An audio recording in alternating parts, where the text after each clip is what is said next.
his views. Thank you very much.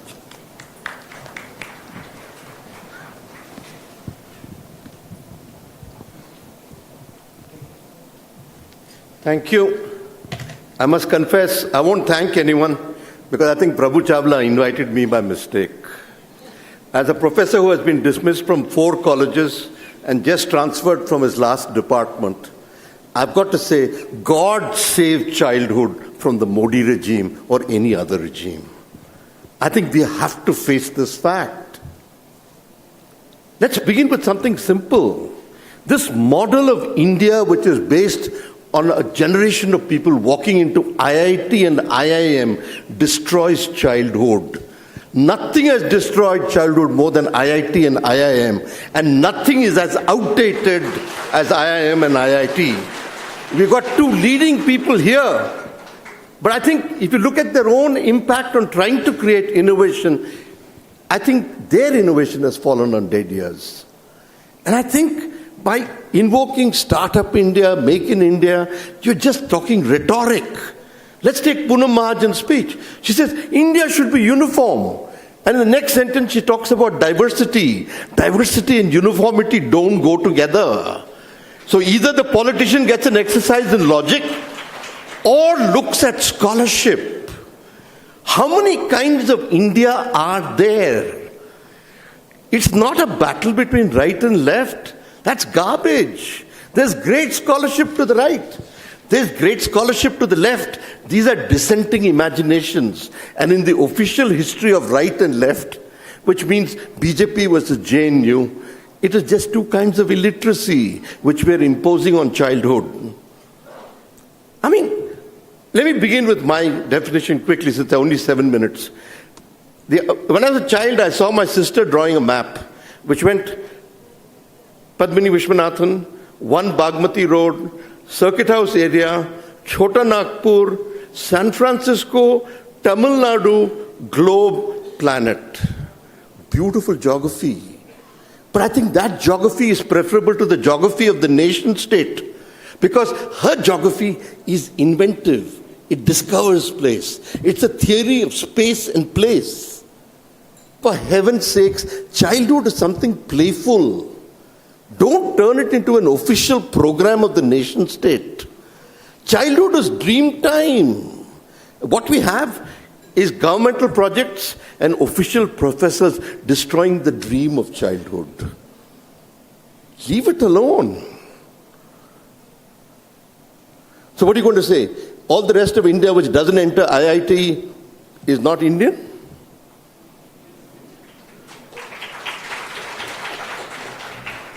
Well, I never passed my science exam, so I shouldn't be the one saying it.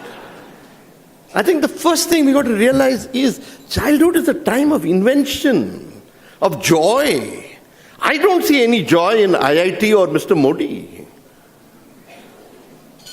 And without this sense of joy, without this sense of the dream, which I know many of the leading IIM professors have emphasized, this sense of playfulness is lost. As one of my friends in Raman Institute said, our scientists are very good as summarizers. They're not originals. And this is the problem with IIT. It teaches convergence, not divergence. Children should be quarrelsome. They should come up with a different set of answers. They need different kinds of professors to tell them truth is different in different occasions. I think one of the greatest dangers of seminars like this is you might destroy childhood. Forget destroying India. India may not be destroyed so easily, but you're going to do a terrific job destroying childhood. Leave childhood alone. Don't subject it to the Planning Commission or the RSS or the leftist agendas or to anyone from the BJP. Because when you do that, I think something beautiful is lost in India, the dream time of childhood. Second, a child needs to understand the nation state is different from a civilization. All of you are talking official history. Give the child more folklore, more storytelling. Take the child seriously as a child instead of an aspiring IIT graduate.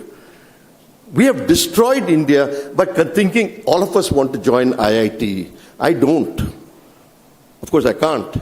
But more important, I'm not interested in an India governed by IIT and IIM.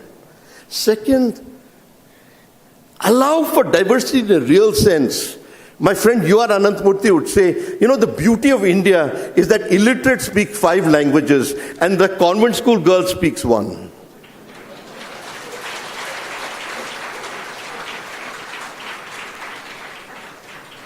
When there's such a diversity in India, don't reduce that diversity with an official program. My friend Wes Jackson said something brilliant. I just got up and made a speech when he suddenly said, "You Indians are such dolts." I said, "What did I do?" He said, "You called America a high information society.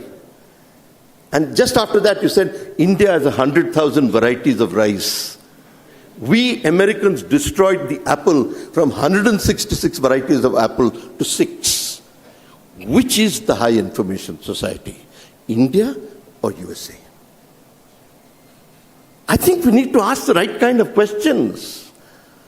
Because if you have that plurality, which some of my friends were trying to emphasize, that plurality has to be created playfully, not as an official agenda. Teaching is playfulness. But the seriosity, to want of a better word, that we're imposing on the seminar will devastate childhood. Let me push it further. I think we have a center-periphery colonial model of education. We always want to beat the West or imitate it. Why? The Indian national movement was more confident. It wanted to rescue the West from modernity. So why don't we go back to the real idea of Indian nationalism? A childhood which actually thought it could invent other Wests. There's no one single West. There's no one single India. So why should we impose one West or one India? I mean, look at the debate that we began with. It's either Indian or foreign, left or right. Are these the oppositions we need today? So if I am a foreign returned nationalist, I have no place in India. Or 2, if I want to learn English, I'm anti-national? What kind of garbage policy is this? Childhood is the right to dream and decide. And we are confusing excellence with rankings. So instead of UGC, you'll have NAC. And either way, you'll destroy the country, because science is about invention. Science is about creating new kinds of theories and new kinds of possibilities. And standardized agencies don't create it. A child has to invent, not get the correct answer in a pre-board entry exam. And because we teach them correct answers, they are no longer scientists, they are no longer inventors, they are no longer learners. The best way to destroy democracy is to destroy childhood. And I think the Modi government, like the previous government, is doing a fantastic job destroying childhood. Let's be clear. Because if we don't face up to these facts, and we as a group don't tell the government, and we keep clapping every time the Poonam Mahajans and the Smriti Iranis talk,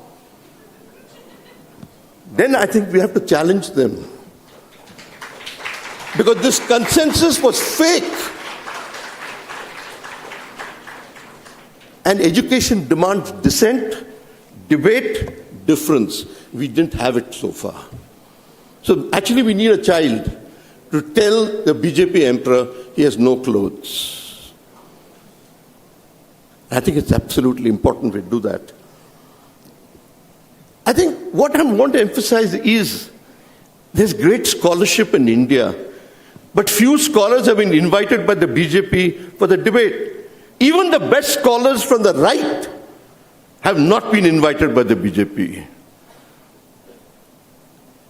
The BJP has not really explored the works of Dharampal. The BJP has not explored alternative histories of different kinds. And childhood should be the availability of alternatives. Not uniformity, not standardization. Where are the alternative histories?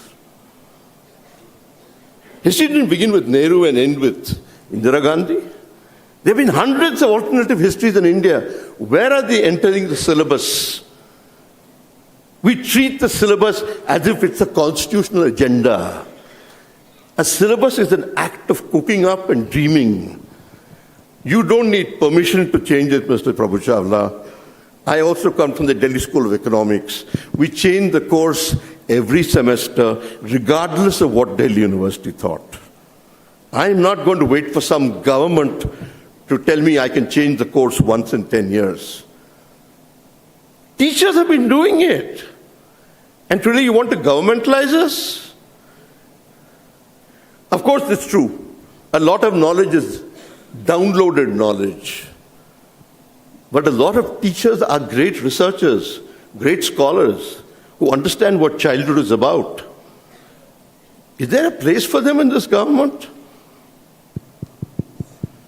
I think these are questions we have to ask.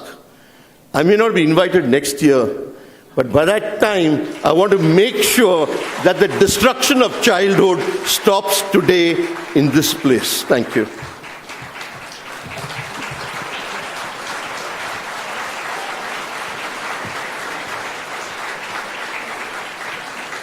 I invite Sanjeev Sanyal to give his views.